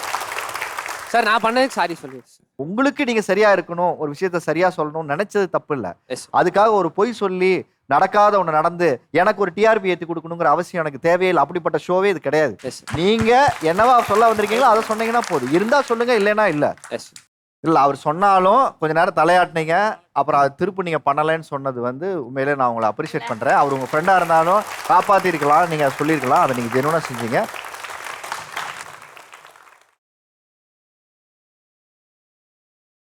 என்னாச்சுமா? தனி வேணுமா? இது அழுகாதீங்க. ஆக்சுவலி எனக்கு ரொம்ப க்ளோஸ் அவங்களே இப்படி பண்ணாங்க, எதிர்பார்க்கல. நீங்க ஸ்கோர் பண்றதுக்காக ஒரு சொன்ன விஷயம், அவங்களுடைய இன்டெகிரிட்டியும் அவங்க இது வரைக்கும் சம்பாரிச்சு வச்ச பேரையும் ஒரு ஆனஸ்டையும் டப்புன்னு ஒரு கொஸ்டின் மார்க்கை போடும்போது மொத்தமா டேமேஜ் ஆச்சுல்ல, அது ஷோல தப்பு. அது பண்ணக்கூடாது. ஓகே, ஆக்சுவலா நான் இதுக்கு சாரி கேட்டுக்கிறேன். இந்த நிகழ்ச்சியில் பேசுவதற்காக வந்திருப்பவர் ஜிகே. நீங்க எல்லாம் காலேஜுக்கு போறீங்களா? எத்தனை பேர் இங்க காலேஜுக்கு இன்வைட் பண்ணிருக்கீங்க? காலேஜ் ஃபெஸ்டிவல் உங்களை எல்லாம் கூப்பிடுறாங்கல்ல, பிரபலங்களாகிட்டு உங்களை கூப்பிடுறாங்கல்ல, எல்லாம் போயிருக்கீங்கல்ல. நீங்க தப்பான எக்ஸாம்பிள காலேஜுக்கு போய் செட் பண்ணேங்கிறாங்க, அதுக்கு என்ன பதில் இருக்கு உங்ககிட்ட? கெஸ்டா போகும்போது உங்களோட சில்ட்ரன் வந்து அதை பார்த்து தப்பா இன்ஃப்ளூயன்ஸ் ஆகுறாங்கன்றாங்க. அது ஒரு சின்ன விதத்தில் ஃபேக்ட். எப்படின்னா நிறைய காலேஜஸில் நான் பார்த்துருக்கேன், ஃபேம் ஜஸ்ட் ஒரு மேட்டர் ஆஃப் அந்த ஒரு ஜஸ்ட் ஒரு 2 to 3 months ப்ளூம் ஆகிட்டு வரவங்கள அந்த ஃபேமுக்காக கூப்பிட்டுட்டு அந்த ஈவெண்ட்டை ப்ரொமோட் பண்ணுறதுக்காக கூப்பிட்றவங்க இருக்காங்க. பட் தென் நான் ஒரு லாஸ்ட் 2 years போயிட்டுருக்கேன் சார். நீங்கள் என்னோட பேஜ் நான் என்ன நம்பலன்னா என் பேஜ் செக் பண்ணால் தெரியும். எஸ்ஆர்எம்மாக இருக்கட்டும், இல்லை டிஜி வைஷ்ணவா, லோயலா, இந்த மாதிரி நிறைய பெரிய பெரிய காலேஜஸ் சென்னையில் இருக்கிறத நான் போயிருக்கேன். 1 or 2 times ஒருத்தவங்க போயிட்டு அதோட ஃபேட் ஆகுறவங்க இருக்காங்க. ஒரு 2 years கன்சிஸ்டண்டாக போனோன்னா, but there is something in them. Right. ஏன் அதை நான் சொல்கிறேன்னா, நான் லாஸ்ட் ஒரு 4 இயர்ஸில் நான் மாடலிங்கில் என்ன கற்றுக்கிட்டனோ, ஒரு ஃபேஷன் ஃபெஸ்டிவலாக இருக்கட்டும், இல்லை ஃபெஸ்டிவ் சீசனில் என்னை கூப்பிடும்போது I will like spread the what is actual fashion அப்படின்னு சொல்லிட்டு நான் வந்து ஸ்ப்ரெட் பண்ணுவேன் சார். நானும் இன்ஃப்ளூயன்சர்ன்ற கேட்டகரியில் வைக்கிறாங்க, பட் நான் அதை அக்செப்ட் பண்ணல. இன்ஃப்ளூயன்சர் நான் யாரையும் இன்ஃப்ளூயன்ஸ் பண்ணுறதுக்காக சோஷியல் மீடியாவில் வரல. நான் யூடியூப்க்கு வந்து ஒரு 8 வருடங்கள் கிட்ட ஆகுது. அந்த டைமில் 2015, 16, 17 கூட அந்த டைமில் வந்த கிரியேட்டர்ஸ்லாம் பார்த்தீங்கன்னா யாருமே இன்ஃப்ளூயன்சர் அப்படிங்கிற வார்த்தை அவங்களுக்கு தெரியாது. எதுக்காக யூடியூப்க்கு வந்தாங்கன்னா அவங்களுக்கே தெரியாது. இப்போ யார் கேட்டாலும் நான் இதுக்காக தான் வந்தேன், நான் ஃபேமஸ் ஆகணும்னு வந்தேன், இல்லை பணம் சம்பாதிக்க வந்தேன்னு சொல்ல மாட்டாங்க. ஏன்னா அந்த டைமில் ஃபேமஸும் ஆக முடியாது, பணமும் சம்பாதிக்க முடியாது. 15க்கு அப்புறம் 16, 17க்கு அப்புறம் இந்த வந்த பிறகு தான் வந்து ஒரு பெரிய டிராஃபிக் உள்ளே வருது. அதுக்கப்புறம் தான் ஒரு பெரிய வர்த்தகமாக மாறுது. உங்கள் வீட்டில் என்ன நடக்குதோ அதை போடுங்க. அந்த கான்செப்ட் தான் யூடியூப். உங்கள் வீட்டு டிவி, நான் என்ன சாப்பிட்டேன், நான் எங்கே போகிறேங்கிற பர்சனல் விஷயங்களை வந்து அப்லோட் பண்ண ஆரம்பிக்கிறாங்க. இப்படி தான் சோஷியல் மீடியாங்கிறது தன்னை தாண்டி தன்னுடைய பர்சனல் ஆரம்பிச்சது இப்படி தான் ஆரம்பிச்சது. ஆனால் அது மெல்ல மெல்ல என்ன ஆகுது, நம்ம போகிறத மற்றவங்க பார்க்க ஆரம்பிக்கிறாங்க, அதை அப்ரிஷியேட் பண்ண ஆரம்பிக்கிறாங்க, அதை வெறுக்க ஆரம்பிக்கிறாங்க. அங்கே வந்து ஒரு அந்த இடத்துல டிஸ்கஷன் ஒன்று ஏற்படுது. அப்போ இது வந்து ஒரு பெரிய மேடையாக ஒன்று உருவாக ஆரம்பிக்குது. சோஷியல் மீடியா அப்படிங்கிறது வந்து இங்கே வந்து நான் ஒரு எஜுகேஷனுக்காக வந்தேன், இங்கே நான் கற்றுக்கிறதுக்காக வந்தேன் அப்படின்லாம் கிடையாது. நீங்கள் ஒரு யூடியூபோ இன்ஸ்டாகிராமோ ஓப்பன் பண்ணுறீங்க அப்படின்னா உங்களை என்டர்டெயின் பண்ண தான் முதல்ல வரீங்க. அதுதான் ஃபஸ்ட்டு விஷயம். அதில் எனக்கு தெரிஞ்சு இந்த இடத்துல என்டர்டெயின் பண்ணி வின் ஆகிருக்கிறது யார் அப்படின்னா திவாகர். ஏன்னா இங்கே இருக்கிற யாரையுமே எனக்கு தெரியல, அவர் ஒருத்தர் தான் எனக்கு தெரியுது. ஏன் அவர் வின் ஆயிருக்கார் அப்படின்னு சொல்கிறேன் அப்படின்னா, இங்கே ஒருத்தர் வின் ஆயிருக்காருன்னா அதை வின் பண்ண வச்சது இவங்க தான். இங்கே ஒரு கேண்டிடேட் இருக்காருன்னா அவங்களுக்கு ஓட்டு போட்டது இவங்க தான். முழுக்க ஓட்டை போட்டு இங்கே ஒருத்தவங்களை உட்கார வச்சுட்டு அவங்க பண்ணுறதுலாம் தப்புன்னு சொல்ல முடியாது. இவங்களோட ஓட்டு இல்லைன்னா ஒருத்தர் இங்கே வந்து உட்காரவே முடியாது. அப்போ ஒரு சந்தை மாதிரி இது. இந்த சந்தைக்குள்ளே வரீங்க, எங்கே கூட்டம் அதிகமாக இருக்கோ அங்கே ஒருத்தர் பர்ஃபார்ம் பண்ணிட்டு இருக்காரு, நல்லா என்டர்டைன் ஆகுது, ஒரு 10 நிமிஷம் பார்க்குறாங்க, என்ஜாய் பண்ணுறாங்க, அடுத்து போகிறாங்க. ஒருத்தர் வந்து கிளாஸ் எடுக்கிறாரு, ஒருத்தர் வாசிச்சுட்டு இருக்காரு, ஒருத்தர் பாடிட்டு இருக்காரு. அவங்களுடைய பர்சனாலிட்டியை பொறுத்து அந்த இடம் இருக்குது. அப்படி ஒரு காலகட்டத்தில் மாறி இன்னைக்கு அது வந்து தப்பான ஒரு இடத்துக்கு போகும்போது டப்புன்னு ஒரு அடி அடிப்பாங்க. அடிச்சு இதெல்லாம் தப்பு, இது இப்போ சொல்கிறாங்க பாருங்க, உட்கார வச்சிருக்காங்க. 15 காலகட்டத்தில் இன்னும் மோசமாக என்னென்னமோலாம் பண்ணிட்டு இருந்தாங்க. இப்போ ஓரளவுக்கு ஓகே, இதெல்லாம் பண்ணால் மக்கள் அடிச்சிருவாங்க, இதெல்லாம் பண்ணால் வந்து நம்ம மாட்டிப்போம் அப்படின்னு இப்போ தெரிய ஆரம்பிக்கும். அதாவது இந்த புகழ் வெளிச்சத்துக்காகவும் தன்னை பற்றி பேச வைக்கிறதுக்கு ஒரு நிர்பந்தத்துக்காகவே அதில் அது அடிக்ஷன் ஆயிடுறாங்கன்னு சொல்கிறீங்க. இல்லை, இது 15 மினிட்ஸ் ஃபேம் அப்படின்னு ஒரு கான்செப்ட் இருக்குது. தமிழில் கூட சுஜாதா தான் இன்ட்ரடியூஸ் பண்ணார். எல்லாருமே ஒரு காலகட்டத்தில் 15 நிமிஷம் புகையின் வெளிச்சத்தில் இருப்பாங்க. எல்லாருமே ஒருத்தன் பிறக்கிறான், சாதாரண ஒரு வேலை செய்கிறான், கடைசியில் இறக்குறான், அவனுக்கு வாழ்க்கையில் எப்போ நடக்கும், கல்யாணம்னு ஒன்று நடக்கும், மாலை அவன் கழுத்தில் ஏறும். அப்போ எல்லாருமே அன்னைக்கு அவன் தான் வந்து சென்டர் ஆஃப் அட்ராக்ஷன். அப்போ எல்லாருக்குமே வாழ்நாளில் ஒரு 15 நிமிஷமாவது அவனுக்கான செலிப்ரேஷன் கிடைக்குங்கிறாங்க. அது இன்டர்நெட் ஏரா வந்த பிறகு எல்லாருக்குமே அந்த ஒரு வாய்ப்பு கிடைக்குது, செலிபிரிட்டி ஆகிறாங்க. அதை யார் தக்க வச்சுக்கிறாங்க? நான் வந்து 8 வருஷம் ஆச்சு, என் கூட ஆரம்பித்த பல பேர் இன்னைக்கு இல்லை. 2 வருஷத்தில் போனாங்க, 4 வருஷத்தில் போனாங்க, நான் 7-8 வருஷம் இருக்கேன், நான் எப்போ காண போகணும்னு தெரியாது. அதே போல் இவங்க என்ன பண்ணுறாங்க, இவங்களோட எனர்ஜிக்கு அந்த மின்மினி பூச்சி வந்து பளிச்சுன்னு இருக்குது. ஆனால் அந்த வெளிச்சம் குறைய அதை தக்க வச்சுக்க என்னென்னவோ பண்ணுறாங்க. இப்போ அவர் வந்து சில விஷயங்களை பண்ணார், அது எடுபடலை. உடனே என்ன பண்ணுறாரு, காமெடி பண்ணுறாரு, ட்ராமா பண்ணுறாரு, எல்லாம் சிரிக்கிறாங்க, ரசிக்கிறாங்க, ஓகே அதானே அப்படின்னு கிளம்ப பார்க்குறாங்க. இல்லை இப்போ பாருங்க, நான் சட்டி பிடிச்சி கிழிச்ச உடனே ஒன்று பண்ணுறாரு, உடனே கும்பல் கூடுது, என்னடா அவர் அப்படின்னு பார்க்குறாங்க. அவர் முடிச்சுட்டு சரி ஓகே இதே தான் செஞ்சுட்டு இருக்காருன்னு கிளம்புறாங்க. மறுபடியும் இல்லை இப்போ பாருங்க நான் இன்னொன்று பண்ணுறேன்னு அவருடைய நிறைய விஷயங்களை அவர் செய்ய அவங்க வந்து என்ன பண்ணுறாங்கன்னா, அவங்ககிட்ட இருக்க எனர்ஜி தீர நான் வேறு ஏதாவது பண்ணி நான் அதை தக்க வச்சுக்கணும், இந்த கும்பலை வச்சுக்கணும் அப்படின்னு சொல்லி லிமிட்டை தாண்டி நான் எதுக்காக இங்கே வந்தேங்கிறதே மறந்து எக்ஸ்ட்ரீமுக்கு வந்து எனக்கு தேவை உங்களை பார்க்கணும், நான் எங்கள் லைம்லைட்டில் இருக்கணும், நான் எங்கள் ஹைலைட்டாக இருக்கணும், அதுக்கு நான் என்ன பண்ணணும், கண்மூடித்தனமாக ஒரு கட்டத்துக்கு அவங்க எக்ஸ்ட்ரீமாக போயிடுறாங்க. அந்த எக்ஸ்ட்ரீமோட விளைவாக தான் நான் அதை பார்க்குறேன். நீங்கள் எத்தனையோ விதமாக நீங்கள் வீடியோ போடுறதுக்கு வாய்ப்பு இருந்தால் கூட நீங்கள் இந்த மாதிரி ஒரு வீடியோ தான் போடணும், இந்த மாதிரி ஒரு கண்டென்ட் கிரியேட்டர் தான் நான் வரணும் அப்படின்னு உங்களுக்கு ஒரு பிரின்சிபலை நீங்களே செட் பண்ணீங்களா? அது ஏன்? எனக்கு ஒரு இன்ஃபர்மேஷனை புதுசாக கேட்கும்போது அப்படியா அப்படின்னு ஒரு ஆச்சரியம் வரும். அதே இன்ஃபர்மேஷனை நான் அடுத்தவங்களுக்கு சொல்லும்போது அவங்ககிட்டயும் ஆச்சரியம் வரும் பார்க்கும்போது எனக்கு வந்து அது ஒரு கிக்கை கொடுக்கும். ஒரு கிக்கு. இன்னொன்று நான் சொன்ன அதே சந்தை தான். இங்கே வந்து சந்தையில் எல்லாரும் ஒரு மாதிரி ஆட்டம் போடுறாங்க, என்டர்டைன்மெண்ட்டாக இருக்குது. நான் என்டர்டைன்மெண்ட் கிடையாது, என்னோட பர்சனாலிட்டி இன்ஃபர்டைன்மெண்ட்டு. ஆனால் உண்மையை சொல்லப்போனால் நாளுக்கு நாள் அது ஒரு வீடியோக்கு 1 லட்சம் வியூஸுங்கிறது எனக்கு பெரிய விஷயம். அப்போலேருந்து 7 வருஷம் முன்னாடியிலேருந்து இப்போ வரைக்கும் அந்த 1 லட்சம் வியூ அதிகமாக போகும் வரும். பட் மினிமம் 1 லேக் கன்சிஸ்டன்ஸாக என்னால் வைக்க முடியுது. அதுக்கு ஒரு ஆதரவு கொடுக்குறாங்க மக்கள், அதையும் பார்க்குறாங்க அப்படிங்கிறது வந்து எனக்கு ஒரு பாசிட்டிவான விஷயமா பார்க்குறேன். ஸோ அதனால் அது எனக்கு ஒரு பிடிச்ச விஷயமா இருக்குது. என்னால் அந்த சைடு போக முடியல. எனக்கு இது ஒரு மாற்றத்தை ஏற்படுத்தினா கூட அந்த சைடு போயிருந்தீங்கன்னா எங்களுக்கு இவ்வளோ இன்ஃபர்மேஷன் கிடைச்சிருக்காது 8 வருஷத்தில். அதுக்கு என்னுடைய வாழ்த்துக்கள். அதை போடுறதுக்கு நிறைய பேர் இருக்காங்க, இதை மாதிரி செய்கிறதுக்கு கம்மியான ஆட்கள் இருக்காங்க. எனக்கு இறுதியாக உங்கள்கிட்ட இருக்கிற கேள்வி, இன்னைக்கு இருக்கிற இளைய சமுதாயம் மறுபடியும் அடுத்த ஜென்ரேஷன் இதை நோக்கி வந்துட்டு இருக்காங்க, என்ன அவங்கள நெறிப்படுத்திக்கணுங்கிற விஷயமா இருந்தால் என்ன சொல்லுங்க? இந்த 8 வருஷ எக்ஸ்பீரியன்ஸில் உங்களுடைய அனுபவம் எல்லாத்தையும் பார்த்துருக்கீங்க, என்ன நெறிப்படுத்திக்கிறா இருந்தால் எந்த விஷயத்தை நீங்கள் சொல்லுங்கள்? முன்னாடி இருந்த ஜென்ரேஷன்ஸுக்கான அந்த ப்ராட் மைண்டோ இல்லை அந்த மெச்சூரிட்டியோ இல்லை அந்த ஒரு விஷனோ அடுத்த ஜென்ரேஷனில் இல்லைன்னு ஒரு குற்றச்சாட்டு இருக்குது. அது கண்கூடாவும் கொஞ்சம் பார்க்கவும் முடியுது. நானும் அப்படிலாம் ஓல்ட் தாட்ஸ் கிடையாது. பட் இருந்தாலும் கண்கூடா இப்போ அடுத்த ஜென்ரேஷன்ஸை பார்க்கும்போது ஒரு மெயில் வருதுன்னா அந்த மெயிலுக்கு சப்ஜெக்ட் லைன்லேயே மெயில் எழுதிடுறாங்க, உள்ள எதுவுமே கிடையாது. ஒரு ரெசியூம் அனுப்புறாங்க, அதில் ஒரு ஃபோன் நம்பர் கிடையாது, கீழே இது கிடையாது. ஸோ இதெல்லாம் அடுத்தடுத்த ஜென்ரேஷனில் ஒரு பேசுகிறாங்க, ஒரு கான்டாக்ட் இல்லாமல் பேசுகிறாங்க, ஃபோன் பண்ணுறாங்க. இது எல்லாமே அடுத்தடுத்த தலைமுறையில் பார்க்க முடியுது. ஸோ அப்போ இந்த தலைமுறை வந்து இன்னும் கொஞ்சம் டீப்பாக, இன்னும் கொஞ்சம் ஷார்ட்கட்ஸை விட்டுட்டு இன்னும் கொஞ்சம் ஒரு கோரான வழியை தேடி போகணும் அப்படின்னு பார்க்குறேன். வந்து கலந்துட்டு சிறப்பான உங்களுடைய கருத்துக்களை பகிர்ந்ததுக்கு ரொம்ப நன்றி sir. Thank you sir. Thank you sir. நிகழ்ச்சியோட நம்ம இறுதிக்கு வந்தாச்சு. இளைய சமுதாயம் எதை ஒரு இடத்துல நம்பிடக்கூடாதுன்னா, படிச்சுட்டு நீ என்ன வேணா செய்யன்னு சொன்ன சமூகம் இருந்தது. ஆனா இன்னைக்கு படிக்கலைன்னா கூட நீ ஏதாவது வீடியோ போட்டு பொழைச்சிக்கலாம்னு சொல்றது இருக்குல்ல, அது தப்பு. ஏன்னா படிப்பை ஒரு இடத்துல தொலைச்சிட்டு இளைய சமுதாயத்தை என்டர்டைன்மெண்ட் நோக்கி மட்டும் நகர்த்தணும் அப்படின்னா அறிவுபூர்வமான சமூகத்தையே ஒரு இடத்துல இழந்துடும். வாங்குற சர்டிஃபிகேட் வெறும் பேப்பர் மட்டும்தான்னு இந்த இளைய சமுதாயம் நம்பிடக்கூடாது. அதுதான் நம்மளுடைய வாழ்வாதாரமாக வச்சுக்கிட்டு என்ன வேணால் நீங்கள் பண்ணுங்கள், என்ன வேணால் நீங்கள் உங்களோட முயற்சியில் முன்னெடுங்க, அதுக்கு தடை கிடையாது. நீங்கள் சொல்கிறத பார்க்கறதுக்கு ஒரு கூட்டம் இருக்குது, உங்களை ஃபாலோ பண்ணுறதுக்கு ஒரு கூட்டம் இருக்குன்னு சொல்லும்போது வழி நடத்துகிற கூட்டமாக நீங்கள் இருக்கிறீங்க. நான் திருப்பு சொல்கிறேன், நீங்கள் யாரோ வழிகாட்டுற கூட்டம் இல்லை, நீங்கள் வழி நடத்துகிற கூட்டமாக இருக்கீங்க. நாளைக்கு உங்களை ரோல் மாடலாக எடுத்துக்கிட்டு பண்ணும்போது தம்பி மாடலாக இருந்தால் நல்ல விஷயம் எடுத்துக்கிட்டேன், அவர்கிட்ட எடுத்துக்கிட்டேன், கோயம்புத்தூர் மாப்பிள்ளை எடுத்துக்கிட்டேன், மேலே இருக்கவங்களை எடுத்தேன், இவங்க ஒரு வீடியோ போகிறாங்க உங்ககிட்ட எடுத்துக்கிறதுன்னு ஒரு குவாலிட்டி இருக்குல்ல, அதை நீங்கள் தான் டிஃபைன் பண்ணணும். நீங்கள் வைக்கிற தம்புனையில் தெரியும் நீங்கள் யாருன்னு, நீங்கள் போடுற கமெண்ட்ல தெரியும் நீங்கள் யாருன்னு, நீங்கள் பேசுகிற வார்த்தையில் தெரியும் நீங்கள் யாருன்னு, இல்லையா? அதனால உங்கள் வார்த்தை தான் உங்கள் அடையாளம், உங்கள் செயல் தான் உங்கள் அங்கீகாரம், அதுதான் உங்கள் பிரபலமாக்குது. அப்போ அதான் நீங்கள் தான் டிஃபைன் பண்ணிக்கணும். தப்பு பண்ணாலும் அப்படிதான், அதுதான் எனக்கு ஃபேமு, அதுதான் நீங்கள் வந்து என்னை வந்து பெரிய ஆளாக்குதுன்னு நினச்சிக்கிட்டீங்கன்னா இன்னைக்கு உங்களை ஏமாத்திப்பீங்க. காலம் அதுக்கு பதில் சொல்லும். ஏன்னா சரிங்கிறது மட்டும்தான் சரியே தவிர தப்பு என்னைக்குமே சரி ஆகவே ஆகாது. ஸோ 2 பேருக்குமே என்னுடைய வாழ்த்துக்கள். சிறப்பாக பேசியவர்களுக்கு சிறப்பு பரிசு கொடுக்கும் நேரம் இது. ஏஎஸ்டி பைக் கிட்ஸ் வழங்கும் உங்களுக்கான ஒரு கிஃப்ட் ஹேம்பர் சார். ட்ரைமி பாப்பட் வழங்கும் உங்களுக்கான ஒரு gift hamper. Diamond pressure cooker வழங்கும் உங்களுக்கான ஒரு கிஃப்ட் ஹேம்பர். ட்ரைமி பாப்பட் வழங்கும் உங்களுக்கான ஒரு கிஃப்ட் ஹேம்பர்மா. டைமண்ட் ப்ரெஷர் குக்கர் வழங்கும் உங்களுக்கான ஒரு கிஃப்ட் ஹேம்பர். மீண்டும் மற்றும் ஒரு நிகழ்ச்சியில் சந்திக்கும் வரை உங்களிடமிருந்து விடைபெறுவது உங்கள் ஆரியர்.